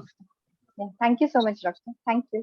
Very nice. Doctor Praveen ने जो कहा ना वो बहुत इंपॉर्टेंट है, मैं हर सेशन में बोलता भी हूँ इस चीज को, कि हमें क्या देखना है कि लाइफस्टाइल की जब हम बात करते हैं तो हमें अपनी लाइफ मतलब एक जिंदगी की एक पैटर्न को ही ऐसा कर लेना है कि वो ऑटोमेटिकली एक्सरसाइज है। जैसे डॉक्टर प्रवीण ने बताया कि हम एस्केलेटर्स की जगह हम उसको यूज करें, सीढ़ियों को, तो रूटीन में करें। तो क्या है, आप 8-10 बार दिन में 1-2 फ्लो चढ़ गए, बचाए कि डेडिकेटेड हमने 15 मिनट या 1 घंटे जिम के लिए दिए, या हम वॉक करें या कोई नियर बाय वर्क को व्हीकल की बजाय करें, तो बच्चों के संग खेलें, ये हम रूटीन में लाइफस्टाइल में ले आए एक्टिविटी, रादर देन कि हम आधा घंटे 1 घंटे एक्सरसाइज करेंगे। उससे ज्यादा इंपॉर्टेंट है कि 24 घंटे की लाइफ में हम उसको नेचुरली एक्टिविटी को ले आए, वो हमें लॉन्ग टर्म में ज्यादा हेल्पफुल रहेगा। तो सीढ़ियों का यूज करें, लिफ्ट यूज ना करें, आसपास की चीजों को वॉक करके जाएं, बच्चों के संग खेलें। ये मैं एक्टिव लाइफस्टाइल का मतलब यही है जो डेली हो रहा है, और बजाय कि हम एक टाइम के लिए कर रहे हैं, आधा घंटे 1 घंटे के लिए कर रहे हैं। Good doctor Praveen. एक इम्पोर्टेंट चीज है कि जैसे आपने देखा होगा, खाली लैंड पड़ी हुई है, जमीन पड़ी हुई है, उस पर अगर कोई खेती करने लगता है तो एक बढ़िया सी फसल उगाती है ना। लेकिन उस लैंड को ऐसे ही छोड़ देते हैं तो उसमें खरपतवार निकल आती है, ठीक है ना। In the same way mind में अगर हम पॉजिटिव और अच्छे थॉट्स को रखते हैं ना, तो फिर नेगेटिव थॉट अपने आप ही नहीं आते हैं। लेकिन हम नेगेटिव थॉट से लड़ने की कोशिश करते हैं, पॉजिटिव थॉट को माइंड में जगह नहीं देते हैं जब तक, तब तक वो नेगेटिव थॉट अपने आप आते रहेंगे। इन द सेम वे कि हमें ये रखना है कि हम अच्छी लाइफ स्टाइल के लिए जिएंगे ना, लाइफ स्टाइल अगर अच्छी रखेंगे तो वेट वगैरह सारी चीजें अपने आप ऑटोमेटिकली वो ऑप्टिमाइज होती जाएंगी। लेकिन अगर हम लाइफ स्टाइल को मॉडिफाई नहीं करेंगे, उसे ठीक नहीं रखेंगे, तो ओबेसिटी और हेल्थ प्रॉब्लम्स ये सब अपने आप आती रहेंगी। तो फोकस करना है कि अपनी लाइफ स्टाइल को जिस हद तक मॉडिफाई कर सकते हैं करें। Yes. I think ji. Saroj ji Thank wants you to so ask much. a Thank you question. so much, Dr. साहब. But one more question, like आप सिर्फ थोड़ा सा बताएंगे कि एक थाली बैलेंस थाली क्या होती है, बैलेंस डाइट क्या होती है? कई बार हम सोचते हैं कि रोटी ज्यादा है, चलो आज एक रोटी ज्यादा खा ली, तो आप थोड़ा सा उस पे फोकस कर दीजिए कि हमको एक बैलेंस थाली कैसी होनी चाहिए हमारी। मैंने स्टार्टिंग में भी बताया था, प्रपोर्शन ऑफ मील बहुत इंपॉर्टेंट है। प्रपोर्शन ऑफ मील की हम बात करते हैं तो हमें समझना चाहिए कि मैक्रोन्यूट्रिएंट्स एंड माइक्रोन्यूट्रिएंट्स ये दो कंपोनेंट्स होते हैं। मैक्रोन्यूट्रिएंट्स में होता है प्रोटीन, कार्बोहाइड्रेट एंड फैट, और माइक्रोन्यूट्रिएंट्स में होते हैं मल्टी मिनरल्स एंड मल्टीविटामिन्स। तो अगर हम प्रपोर्शन की बात करते हैं तो इन तीन के प्रपोर्शन में 40 से 50% कार्बोहाइड्रेट होना चाहिए, अराउंड 30% प्रोटीन होना चाहिए और 10 to 15% फैट होना चाहिए। ये कैलकुलेशन है रफ, बट ओवरऑल हमें वेजिटेबल और फ्रूट्स का इंक्लूड करना मस्ट है। और एक्चुअली हम लोग एक इसमें वेलनेस प्रोग्राम भी करते हैं जिसमें हम एक कंसेप्ट बताते हैं कि कलर, जितनी ज़्यादा कलरफुल आपकी प्लेट लगेगी, कलरफुल मतलब अब नेचुरली कलर वैसे मतलब फ्लेवर्ड या कलर्ड चीज़ें नहीं, फ्रूट्स वेजिटेबल जितने अलग अलग कलर्स के होंगे, ग्रीन भी, येलो भी, ऑरेंज भी, वो उतना ज्यादा हमें हेल्प करना पड़ेगा। मैं ये देखना है कि एटलीस्ट कम से कम 1 ग्राम पर केजी बॉडी वेट का प्रोटीन तो होना ही चाहिए। मतलब अगर आप 70 केजी तो 70 ग्राम ऑफ प्रोटीन अगर आप ले लेते हैं तो बहुत कुछ करने की जरूरत नहीं है, अपने आप ही लंबे समय तक आप हेल्दी और वो रहेंगे। तो फ्रेश फ्रूट्स एंड वेजिटेबल, जो सीजनल फ्रूट्स हैं वो हमें लेने हैं, जरूरी नहीं है हम कोल्ड स्टोरेज से, ये इंपॉर्टेंट है। और दूसरा जो आपके लोकली अवेलेबल है, नेचर हमारा बहुत ध्यान रखता है, बट हम क्या नेचर के अपोजिट भागना चाहते हैं, हम चाहते हैं कि कुछ अलग कर लें, बट नेचर हमारा ध्यान रखता है जिस टाइम पे जो फ्रूट्स अवेलेबल हैं वो आइडियल है हमारे लिए। तो हमें वो यूज करना है, प्रोटीन, कार्बोहाइड्रेट, फैट, इनको प्रपोर्शन के हिसाब से लेना है। Yes. Very well said, doctor. Let's hear from Sunil Kumar ji. आपका क्या क्वेश्चन है? हेलो, आवाज आ रही है आप लोगों को? आ रही है जी आ रही है। मेरा क्वेश्चन थोड़ा सा अलग है। मैं एक चीज को लेकर काफी कंफ्यूज रहता हूँ। पूछिए पूछिए। जी आपका म्यूट हो गया है माइक। हाँ जी, तो क्या जी है कि बोलिए। देखिए, मैं हमेशा से अच्छा खाता रहा हूँ, अच्छा हेल्थ को लेकर के सीरियस रहा हूँ। वो चीज मैंने कभी नहीं करी जिन चीजों से शरीर को नुकसान हो, ठीक है। उसके बाद भी अभी कुछ समय का जब समय था तो मैंने देखा कि चीजें परेशान करने लग गई, पेट को लेकर के, लीवर को लेकर के। अच्छा ठीक है, उसके बाद जब मैंने बदलाव किया तो अब ये इस बात को लेकर के मैं कंफ्यूज हूँ कि क्या तो हमें खाना चाहिए और क्या नहीं। अच्छा, रिफाइंड ऑयल के लिए काफी लोग तो कहते हैं कि ठीक है, काफी लोग कहते हैं नहीं है। इसके अलावा क्या तो खाएं रिफाइंड ऑयल की जगह फिर सरसों का तेल यदि हम यूज करते हैं, वो तो करते ही हैं, खैर ज्यादा सरसों का तेल ही यूज में आता है, लेकिन कई चीजें ऐसी हैं जो सरसों के तेल में नहीं बनाई जा सकती, फिर उस जगह क्या यूज करें। अच्छा, आप मूंगफली का यूज कर नहीं सकते हैं, मेरे को ऐसा लगता है शायद। या इसके अलावा और ऐसी सारी चीजें हैं कि जिस चीज पर हाथ डालें वो चीज सही है या नहीं है। ऐसे फ्रूट्स हम खाते हैं, मान लीजिए फ्रूट्स का भी भरोसा है, मुझे नहीं लगता है कि ठीक आते होंगे। तो फ्रूट्स के अलावा और ऐसी बहुत सी चीजें हैं कि जो खाएं उसका कोई भरोसा नहीं है। अच्छा, तो अब इस बात को लेकर ज्यादा परेशानी है, क्या खाएं। चलो नहीं खाना है तो ठीक है, लेकिन खाएं क्या, फिर कुछ बचता ही नहीं है, ले दे के रोटी बचती है, उस पर घी मत लगाओ क्योंकि घी खराब है। ले दे के सब्जी बचती है, उस पर हमें पता है सब्जी कैसी आती है। बहुत अच्छा क्वेश्चन पूछा सुनील जी। तो इसमें सबसे पहले फैट वाले ऑयल वाले पॉइंट को कवर करते हैं, इंपॉर्टेंट है जानना। बीच में ट्रेंड चला था, रिफाइंड ऑयल को हम अच्छा मानते थे, बट अब जो लेटेस्ट स्टडीज हैं उनमें क्लियर कट प्रूव हो गया है कि जो बेस्ट फैट है डाइट का, बेसिकली इवन देसी घी हमारी हेल्थ के लिए बहुत अच्छा है। ये क्लियर कट स्टडीज में, लेटेस्ट स्टडीज में प्रूव हुआ है, WHO की और अदर स्टडीज में प्रूव हुआ है कि desi ghee is a good fat, number 1।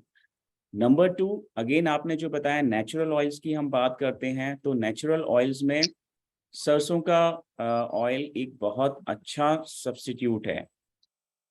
Substitute क्या है, मतलब सबसे ज्यादा हमें यूज करना है सरसों के ऑयल को, या जो भी नेचुरल ऑयल्स हैं, ग्राउंडनट ऑयल या कोकोनट ऑयल, ये बहुत अच्छे सोर्सेज हैं। पीनट बटर, ये हेल्दी फैट के फॉर्म से जो मैं बता रहा हूँ, सरसों का ऑयल, देसी घी, पीनट बटर, मूंगफली का तेल, coconut oil, these are good fats. इनको हम हमेशा ले सकते हैं, कोई कंफ्यूजन नहीं है, ये हेल्थ के लिए अच्छे, साइंटिफिकली प्रूवन है।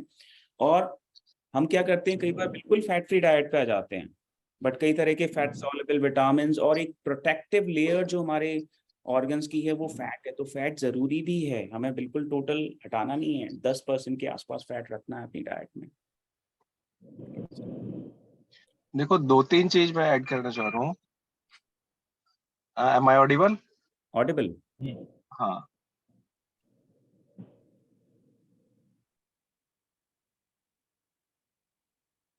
I think network got issues. Satin ji wanted to ask some question. Satin ji, आप क्वेश्चन पूछिए। हाँ sir, good morning sir. Good morning, पूछिए। सर, एक समस्या है, पिछले 4-5 महीने से समस्या आ रही है मेरे साथ। बताइए बताइए क्या हो रहा है। मैं सुदर्शन क्रिया भी करता हूँ जैसा गुरुजी ने बताया हुआ है। सर, राइटिंग क्रैम्प में आ रही है, लिखते समय मेरा हाथ वाइब्रेट करता है सर। ओके, और बस यही समस्या। और कोई आके खड़ा हो गया जैसे ऑफिस में, तो उस समय हाथ बिल्कुल वाइब्रेशन करने लग जाएगा सर। लिखते समय दिक्कत दे रहा है। या ये इसमें थोड़ा सा हमें एक बार साइंटिफिकली एक बार कुछ चीज़ों को रूल आउट करना पड़ेगा। जो आप बात कर रहे हैं वो ट्रेमर्स हैं, वो डिफरेंट टाइप के essential tremors, different autonomic, non autonomic. तो आई थिंक उसमें एक बार हमें पर्सनलाइज्ड कंडीशन देखना होगा कि कोई हेल्थ इश्यूज तो नहीं है, कुछ मेडिकल डिसीजेस को रूल आउट करना पड़ेगा। बट ओवरऑल अगर नटशेल में हम बात करें तो कहीं ना कहीं इसको हम थोड़ा और रिलैक्स वे में हैंडल कर सकते हैं। अगर ऑर्गेनिक डिसीज नहीं है तो अपने न्यूट्रिशन को इम्प्रूव करके और मेडिटेशन को कंटिन्यू रख के। बट एक ऑर्गेनिक चीज़ें हमें रूल आउट करना भी ज़रूरी है। एक बार ये हमें देखना पड़ेगा एक बार कि उनका नेचर क्या है। ऑर्गेनिक तो नहीं है, अगर नॉन ऑर्गेनिक है, फिजियोलॉजिकल है, तो मेगा जी वेगस ना बता रही हैं वो बड़े इंपॉर्टेंट है, उसकी कुछ टेक्निक्स ट्रेमर कम करने के लिए। मेडिटेशन को आपको कंटिन्यू रखना है, हेल्दी डाइट को कंटिन्यू रखना है। Yes sir, yes sir. तो उसको हम पर्सनल भी डिस्कस कर सकते हैं, आप पर्सनल मुझे बात कर सकते हैं। ठीक है, जय गुरुदेव।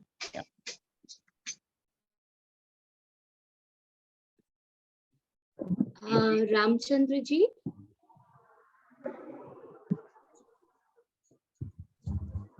हेलो जी पूछिए। सर, मैडम मेरा क्वेश्चन जो है ये डॉक्टर नीरज नागाई साहब से है। ये एक लास्ट सेशन हुआ था, कॉन्स्टिपेशन से रिलेटेड था। हेलो। हाँ मैं सुन रहा हूँ। तो सर वो एक्चुअल सेशन में ज्वाइन नहीं कर पाया था, तो अभी मुझे उसका यूट्यूब पे कोई वीडियो वगैरह डाल दें तो मैं उसको सुन लूं, देख लूं उसमें क्या क्या प्रिकॉशंस लें। करूंगा, मैं करूंगा और फ्यूचर उसकी लिंक शेयर करूंगा। फ्यूचर में और भी हम सेशंस प्लान करेंगे। और उसी सेशन में मैंने फीडबैक लिया था बाकी लोगों से कि क्या टॉपिक चाहते हैं, तो कई लोगों ने इसको ओवरवेट या ओबेसिटी को चूज किया था। तो अगेन आपके इसके थ्रू मैं और वापस पूछ लेता हूँ कि नेक्स्ट सेशन किस टॉपिक पे चाहते हैं लोग, कुछ एडवाइस देना चाहें तो। सर नेक्स्ट टॉपिक तो बात है ही है, लेकिन मैं चाहता हूँ जो पिछला सेशन जो हुआ था वो तो हो जाएगा सत्येंद्र जी, वो हो जाएगा रामचंद्र जी, वो मैं शेयर करूंगा लिंक बाद में आपको, उसको हम लोग अपलोड करेंगे, आपको लिंक मिल जाएगा, पर्सनली भी आप कर सकते हैं। बट नेक्स्ट सेशन के लिए और मुझे बताइए सजेशन, आप क्या चाहते हैं। हम 2 टॉपिक कवर कर चुके हैं, कॉन्स्टिपेशन और ओबेसिटी या ओवरवेट। अब तीसरा टॉपिक क्या होना चाहिए आप लोग बता सकते हैं, चैट बॉक्स में भी डाल सकते हैं। ठीक है सर मैंने डाला हुआ, एक बार देखिएगा आपको। Hair problems? नहीं सर, हेयर का तो खैर वो तो जेनेटिक है मेरे हिसाब से, मुझे ऐसा लगता है। नहीं, कोई और मैंने- फीमेल पार्टिसिपेंट्स ने भी डाला हेयर प्रॉब्लम्स का। ओके, तो खैर ये So सभी के लिए कॉमन प्रॉब्लम आ रही है। हाँ, definitely we can cover it in one of the sessions. Future में देखेंगे, बट और हम थोड़ा चाहते हैं कि कुछ और ज्यादा वाइटल टॉपिक लें। लोकेश जी कुछ क्वेश्चन पूछना चाहते हैं? जी सर। बताइए। जी सर, मेरी डिजीज के बारे में तो आपको पता ही है सर शायद। हाँ, यस, लोकेश जी बताइए। जी सर, मैं आप वैसे तो ठीक हूँ, बट लेकिन आप वेट बढ़ाने के लिए कुछ और हो तो उसके लिए पूछ रहा था। हाँ, यस, बिकॉज ये थोड़ा सा लोकेश जी आपका थोड़ा पेनक्रियास से रिलेटेड इश्यूज हैं, तो टेक्निकली हमें थोड़ा मेडिकेशन और डाइट से करना है। बट अगेन क्या बोलते हैं, जो चीज़ें सबके लिए यूजफुल हैं वो आपके लिए भी यूजफुल हैं। ये जनरल कंसेप्ट है कि हमेशा फ्रूट्स, वेजिटेबल, प्रोटीन ये ऐसी चीज है जो हर पर्सन ले सकता है। फ्रूट्स, वेजिटेबल, प्रोटीन ऐसी चीज है जो नॉर्मल लोग भी ले सकते हैं, हेल्दी, किसी तरह की डिसीज वाले भी ले सकते हैं। जैसे आपको पैंक्रियास का इशू है, बट आप भी ले सकते हैं।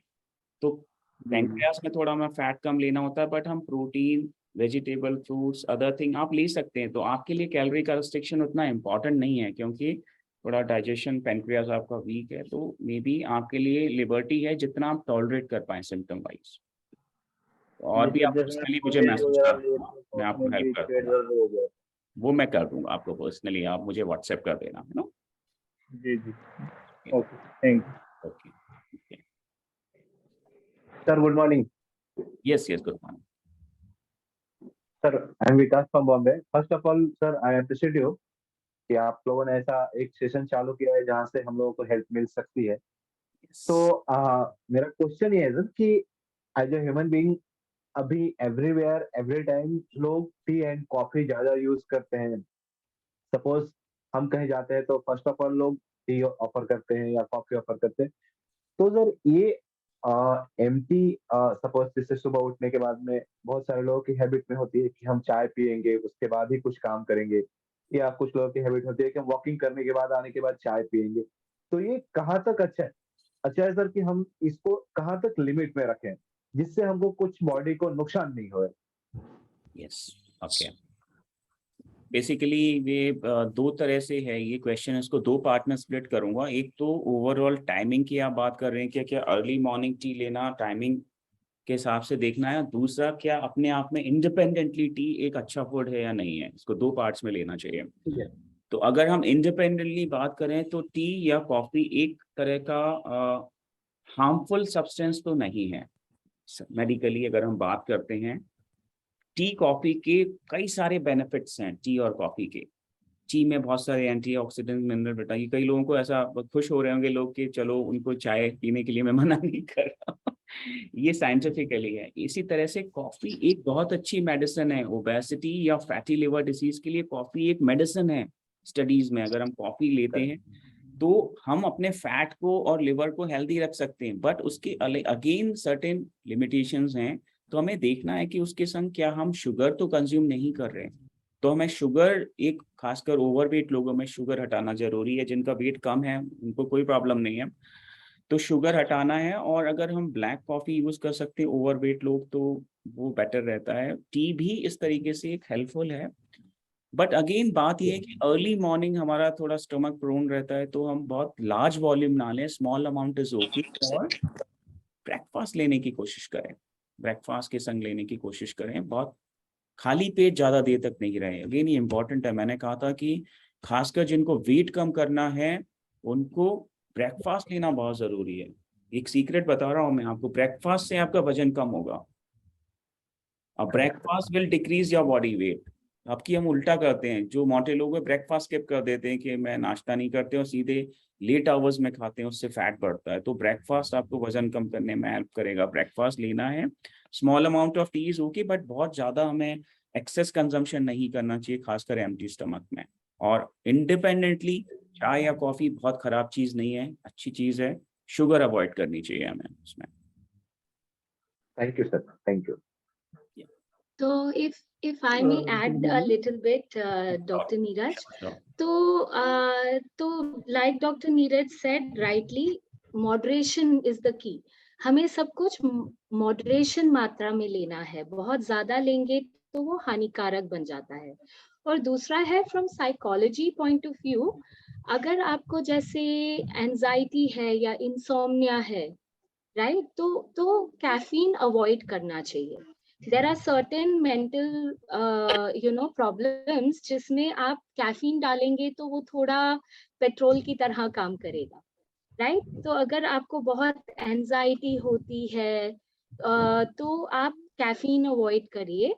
और अगर आपको डाइजेस्टिव इश्यूज भी हैं, सम पीपल उनको कैफीन नहीं सूट करता है, राइट, तो they have to run to the loo immediately. So those are the kind of things जब आप you should take care. तो आप खुद ऑब्जर्व करें, माइंडफुली पिए, ये सब आपको खुद पता चल जाएगा आपको सूट कर रही है या नहीं। बिल्कुल सही, very nice. And timing is also very important. Sleep हमारे लिए ज़रूरी है, स्लीप कम से कम 5 या 6 बजे के बाद बहुत ज़्यादा टी कॉफ़ी का कंजम्पशन आपकी स्लीप को भी डिस्टर्ब कर सकता है। तो लेट इवनिंग हमें इन स्टिमुलेंट्स को अवॉइड करना चाहिए। और ख़ासकर जब हम मेडिटेशन प्रोसेस में या उसमें जाते हैं, एक्सपीरियंस इनर एक्सपीरियंस जब हम करना चाहते हैं, तो एक्सटर्नल हम अपने नर्व्स को थोड़ा काम रखना चाहते हैं, वहाँ पे भी हम इन स्टिमुलेंट्स को अवॉइड करने के लिए बोलते हैं। Good morning sir. Good morning Vijay ji. बहुत अच्छा सेशन आप लोग का चल रहा है। तो मैं आपका जो आपने सलाह दिया कि आप प्रोटीन अपने वजन के हिसाब से पर ग्राम जो है लेना चाहिए, तो अगर मेरा वेट जो है 100 है तो 100 ग्राम लेना चाहिए, लेकिन फिर यूरिक एसिड का जो है प्रॉब्लम हो जाता है, तो उसको कैसे बैलेंस करें? Very good question.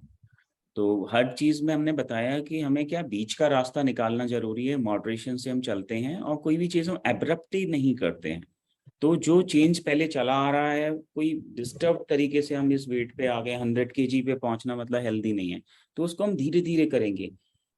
Sudden extra weight loss करने के भी अपने आप में बहुत हार्मफुल इफेक्ट्स हैं, जिसमें से डिसलिपिडीमिया, यूरिक एसिड बढ़ना, ये सब है।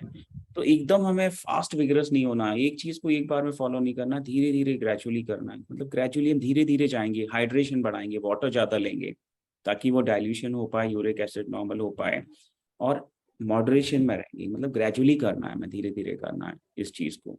मतलब थोड़ा थोड़ा कार्बोहाइड्रेट को कम करना स्टार्ट करना है, प्रोटीन को बढ़ाना है, फैट को बीच में रखना है, बट एक ग्रेजुअल स्टेप्स रहेंगे। मॉडरेशन का मतलब है ये हर किसी के लिए डिफरेंट चार्ट होगा, बट हम कर सकते हैं। मैं सडनली नहीं करना कि मैं आज एक ही दिन में पूरा प्रोटीन डेफिसिट नहीं पूरा कर लूंगा, ऐसा नहीं करना है। मतलब ग्रेजुअली करना है, धीरे धीरे। जैसे 100 चाहिए तो हम पहले 50 तक तो आए। 50 ग्राम प्रोटीन लेना भी बहुत डिफिकल्ट है, अगर हम कैलकुलेट करें तो 50-60 ग्राम प्रोटीन लेना एक रियल चैलेंज है। 100 ग्राम इज प्रीटी हाई। तो उसके लिए भी हमें 50-60 ग्राम प्रोटीन के लिए भी, खासकर वेजिटेरियंस में बहुत हमें उसमें एफर्ट्स लगाने पड़ते हैं, बट करना है हमें। और vegetarian protein is really good enough. तो ऐसा नहीं है कि हमें कोई एनिमल प्रोटीन पे ही बेस्ड होना है। सर नेक्स्ट सेशन चाहेंगे कि आप कोलेस्ट्रॉल और ट्राइग्लिसराइड पर आप जो है कैसे कंट्रोल करें। अगला सेशन अगर करें तो बड़ा अच्छा होगा। ओके, तो हम इस तरह का कुछ रखेंगे, इसको इंक्लूड करेंगे। और अच्छा, क्या? एक बात और कहना चाह रहा था मैं। हाँ, यस डॉक्टर प्रवीण। तो चीज जनरलाइज्ड एडवाइस है यस। ना, बीच में मेरा इंटरनेट थोड़ा गड़बड़ कर गया था। एक तो हाँ चीज हाँ जनरलाइज्ड एडवाइस जो हम दे रहे हैं, एक होता है कभी कभी इंडिविजुअल वेरिएशन भी होता है, इंडिविजुअलाइज्ड एडवाइस, ठीक है ना। तो किसी को किडनी की प्रॉब्लम है या कोई और प्रॉब्लम है, तो उसके लिए जो कंसल्ट डॉक्टर जिनसे ऑलरेडी आपका वो कंसल्टेशन चल रहा है, उनसे एडवाइस लेते हुए फिर वो चीजें फॉलो करें, ठीक है ना। क्योंकि आपके लिए वो चीज कुछ अलग हो सकती है, कई बार वो एडवाइस को इंडिविजुअलाइज करना होता है ना, बिल्कुल सही है। तो उसका ध्यान। In exceptional cases, you always have to be see your own limits और gradually करना है, abruptly नहीं करना। Individual cases होता है, tailor made approach follow करनी है for yourself.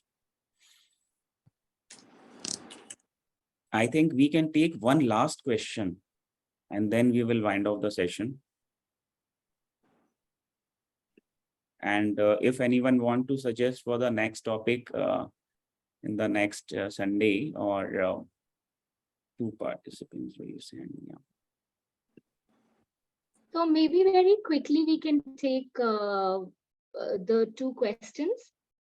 And if किसी रीजन से आपका क्वेश्चन नहीं आंसर हो पाता है, आप personally doctor Neeraj, doctor Praveen और मुझसे, मैं यहाँ पर we'll just type out हमारे contact details, तो you can reach out to us and हम will be happy to help. Yeah. Ramchandra ji, Yeah. quickly आप अपना क्वेश्चन पूछ लीजिए.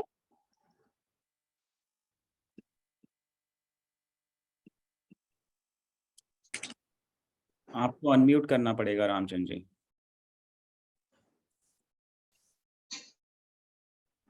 आप म्यूटेड हैं अभी.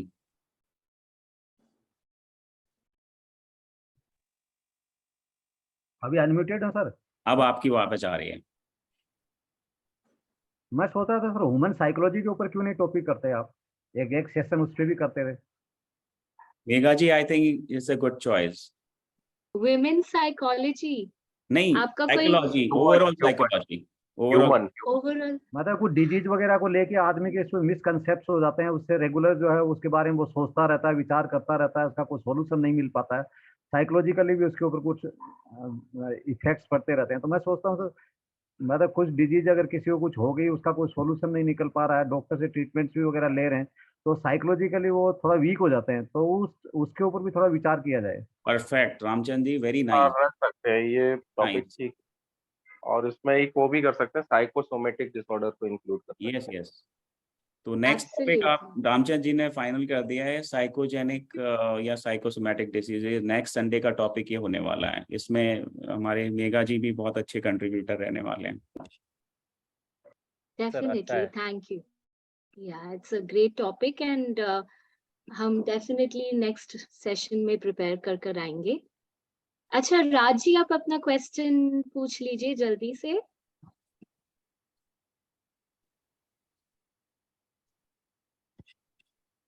राज जैन.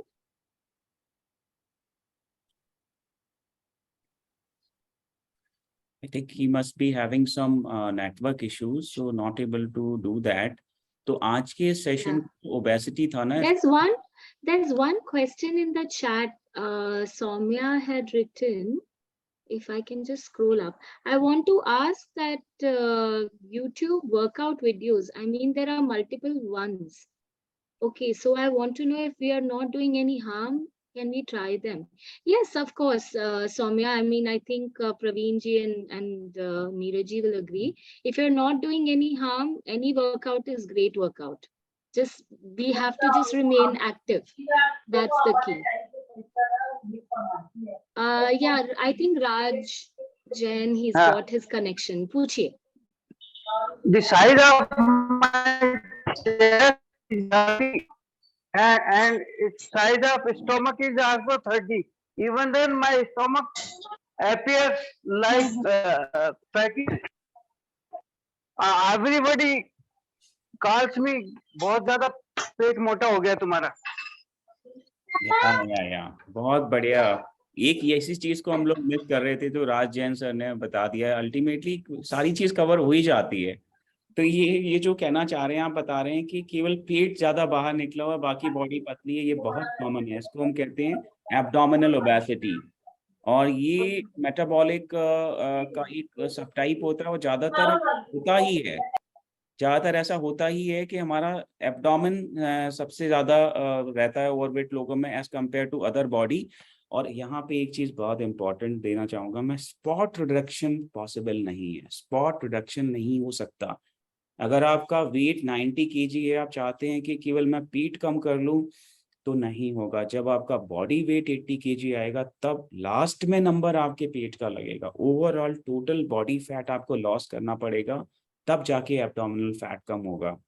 तो अगेन ये इंपॉर्टेंट चीज है कि अगर हम बहुत सारे क्रंचेस या एब्डोमिनल चीजें बहुत सारी जो है वो हार्म कर सकती हैं हमें. स्पॉट रिडक्शन कभी नहीं होगा. कितने भी क्रंचेस सिटअप्स आप एब्डोमिनल पे कर ले, मसल टोन करने में तो हेल्प मिलेगी, बट फैट उसका कम नहीं कर पाओगे. उसके लिए वेट लॉस करना ही पड़ेगा। I think Mika ji just conclude the session. Okay, sure, thank you everyone, आपका बहुत बहुत शुक्रिया, आपने इतने अच्छे क्वेश्चंस पूछे एंड आई एम श्योर हर सवाल जिन्होंने पूछा बेनिफिट सबको मिला है। तो हम यही जारी रखेंगे अगले हफ्ते दर हफ्ते, आपके टॉपिक सजेशंस नहीं बंद होंगे तो हम भी स्टॉप नहीं करेंगे ये। And next time I want कि आप सब जो भी कर सकते हैं अपना वीडियो जरूर ऑन करिए, नहीं तो हम यहाँ हमें काले काले डब्बे नजर आते हैं सिर्फ। तो एक इंटरैक्शन के लिए जितना इंटरैक्टिव बनाए उतना ही हमारे को भी मजा आएगा और हम उतना ही शेयर कर पाएंगे।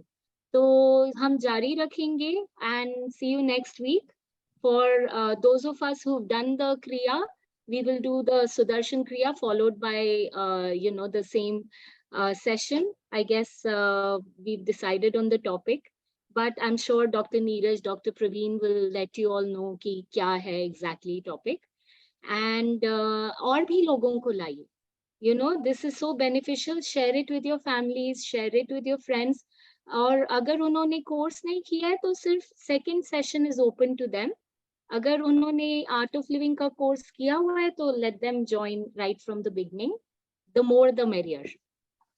Okay, thank you Neeraj ji, and thank you Dr. Praveen, Dr. Neeraj. I learned so much from you both. I'm sure everyone did. You guys are amazing, and thank you for taking this initiative. Thanks See a you lot, next week. Megha ji, and let's meet next Sunday. Thank you, Megha ji and Neeraj ji.